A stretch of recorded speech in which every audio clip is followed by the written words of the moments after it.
আসসালামু আলাইকুম দেশবাসী, সবাই কেমন আছেন? আশা করি সবাই ভালো আছেন, ভালো থাকেন। এটাই হচ্ছে আমাদের কাম্য একে অপরের প্রতি। আসলে আজকে আমি এসেছি একটি লাইভ করার জন্য, দেশবাসীর প্রতি একটি মনের আশা প্রত্যাশা এবং মনের অভিব্যক্তি প্রকাশ করার জন্য আপনাদের মাঝে এসে দাঁড়িয়েছি। এবং আমাদের ত্রয়োদশ নির্বাচনের যে আবহাওয়া পরিবেশ, এই বিষয়ে একটু কথা বলার জন্য সবার মাঝে আজকে আমি এসেছি। আসলে দীর্ঘ 15 বছর পর এই ফার্স্ট ভোট দিয়েছি আমি না, শুধু বাংলাদেশের সম্ভবত অধিকাংশ ছেলেপেলেরা এই জীবনে ফার্স্ট ভোট দিয়েছেন। এটা যে কেমন অনুভূতি, এটা আসলে ভাষায় প্রকাশ করা যাবে না।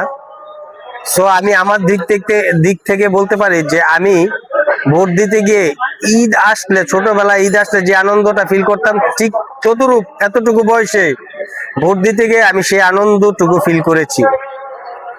যাই হোক, ধন্যবাদ বাংলাদেশ তত্ত্বাবধায়ক সরকারকে, ধন্যবাদ বাংলাদেশ নির্বাচন কমিশনকে, ধন্যবাদ বাংলাদেশের বৃহত্তম দল জাতীয়তাবাদী দলকে।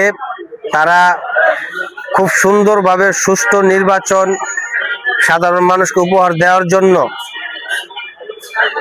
সর্বদলীয় দলের কাছে, সর্বস্তরের জনগণের কাছে আমি আন্তরিকভাবে শুভেচ্ছা জানাচ্ছি এবং ভালোবাসা জানাচ্ছি, এবং আন্তরিকভাবে সবার কাছে কৃতজ্ঞতা প্রকাশ করছি যে এমন একটি সুন্দর নির্বাচন আমাদেরকে উপহার দেওয়ার জন্য। কারণ আমরা বিগত দিনগুলোতে দেখে এসেছি যে নির্বাচনের দিন মারামারি হয় নাই, খুব কেন্দ্রই রয়েছিল। বাট এই নির্বাচনটি আনন্দ উৎসব মুখরিত, এবং ঈদের চেয়েও বেশি আনন্দ ছিল নির্বাচনের দিন। সো এটা নির্বাচন কমিশনকে অসংখ্য ধন্যবাদ জানাই, এবং আমাদের দেশে যারা বড় দল রয়েছেন, জাতীয়তাবাদী দল, তাদেরকে অসংখ্য ধন্যবাদ জানাই। জামাতকেও ধন্যবাদ জানাই, এনসিপিদেরকে ধন্যবাদ জানাই, এবং নাগরিক পার্টিদেরকে ধন্যবাদ জানাই, এবং সকল অঙ্গ সংগঠন দলদেরকে ধন্যবাদ জানাই যে আমাদেরকে এত সুন্দর একটি নির্বাচন উপহার দেওয়ার জন্য। আসলে আজকে আমার এই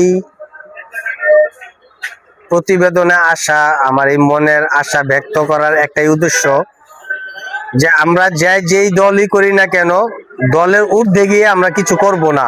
এটা হলো সর্বপ্রথম হচ্ছে গিয়ে আমার ইচ্ছা মত প্রকাশ করার একটা অভিব্যক্তি, যে দলই করি না কেন, দলের বাইরে গিয়ে